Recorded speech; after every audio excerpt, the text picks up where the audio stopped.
broadcast, this is 9 on your side.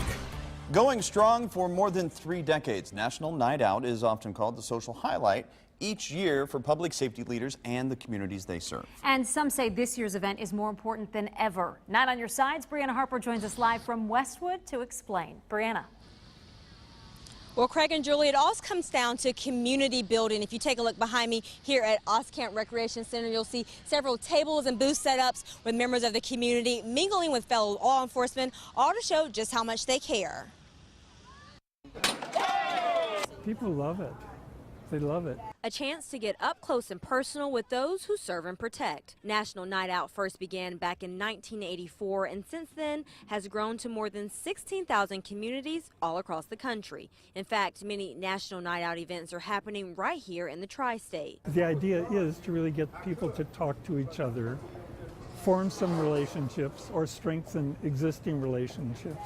And as we know, that's really important this year. The recent killings of police officers in Dallas and Baton Rouge have strained police and community relations. But in some cases, it's also developed a renewed appreciation. It's an opportunity for us to say thank you to people in the community, because we've heard a lot of people thanking us and being very kind to us as a result of some of the things that have happened across the country. Cincinnati is also promoting a drug-free prevention theme this year, offering resources to teens and also steps toward creating a safer neighborhood. But you can't forget about the fun.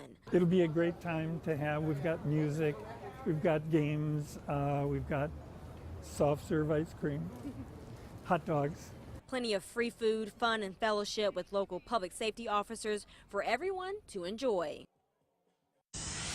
Now, once again, there is plenty to do here. There's a bouncing house, and probably my most favorite part of this all is this dunking booth right behind me. Several members of the community, law enforcement, are going to be inside there cooling off. So again, this lasts here till 8 o'clock tonight. So come out and enjoy it if you can. Reporting live from Oscant Recreation Center, Brianna Harper, 9 on your side. Glad to see so many people out there. Thanks, Brianna. And an update on a story you will see only here on 9 on your side. Elder High School is going the extra mile for a family that spent the weekend grieving. 10 years ago, the Keaton family lost their son after a long fight with cancer.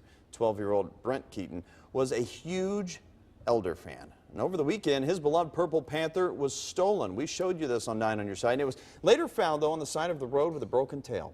Elder High School heard the story and wanted to do something to help that family out. Later this week, they will present the family with a football helmet signed by Coach Doug Ramsey.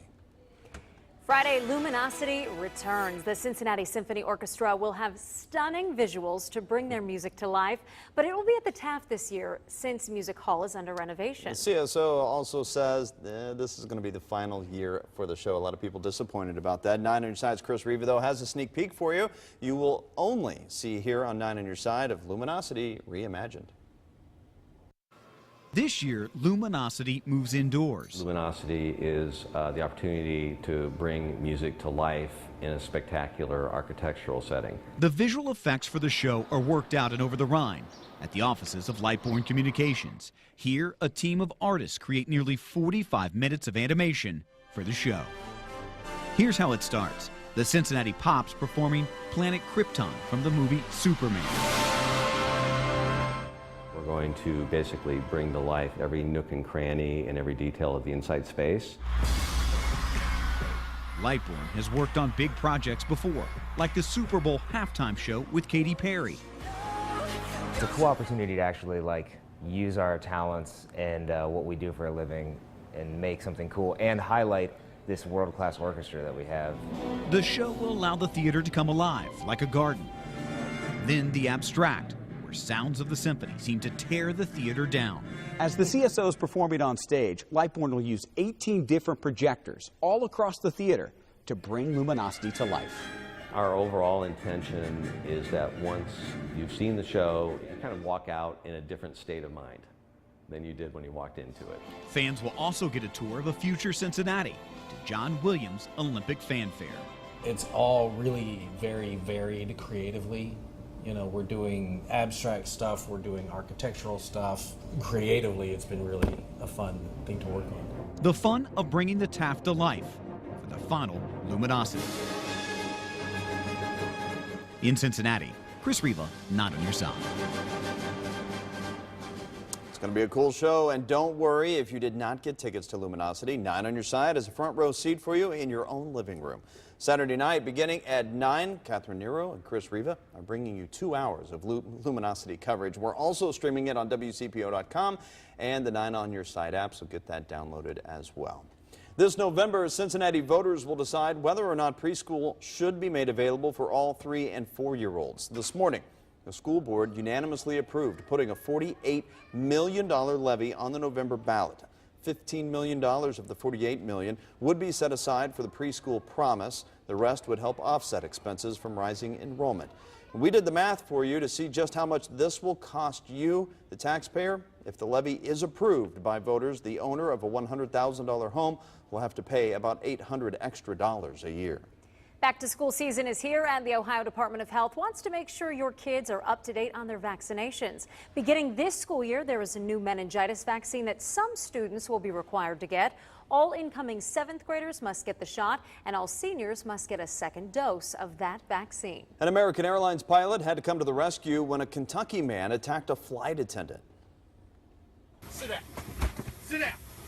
Enough. You don't put your hands on my flight attendant. Well, you see the video there. The flight had just landed in North Carolina from Lexington when Michael Kerr stood up and became disruptive. Flight attendant told him to sit down, but apparently Kerr wasn't having it. He's accused now of threatening her and then pushing her to the ground. After the flight attendant fell, the pilot, as you saw there in that video, came out and tackled him. Kerr is currently out of jail on bond. At least 5 people have been killed in a charter bus crash in California. According to the California Highway Patrol, the bus was headed to Sacramento when it swerved off the highway and into a pole. Officers say the pole went right through that bus. 30 people were on board at the time. Investigators have not yet said what caused the bus driver to swerve. The only local helicopter getting you breaking news first. Here's Dan Carroll up in Chopper 9. Dan.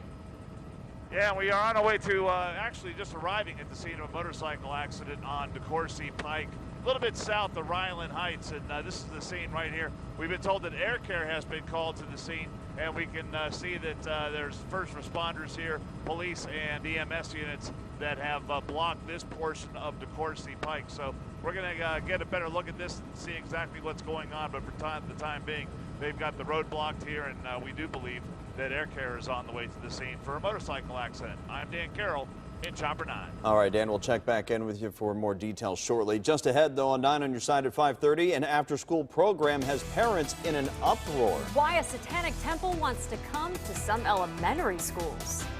And a remarkable survival story. Video captures a paraglider plunging 150 feet to the ground. How he lived to tell the story. I'm John Mattery's. Viewers ask me every week why premium gas and even mid-grade gas is becoming so pricey. We're on your side getting to the bottom of this stealth price hike. You're watching 9 on Your Side at 5:30.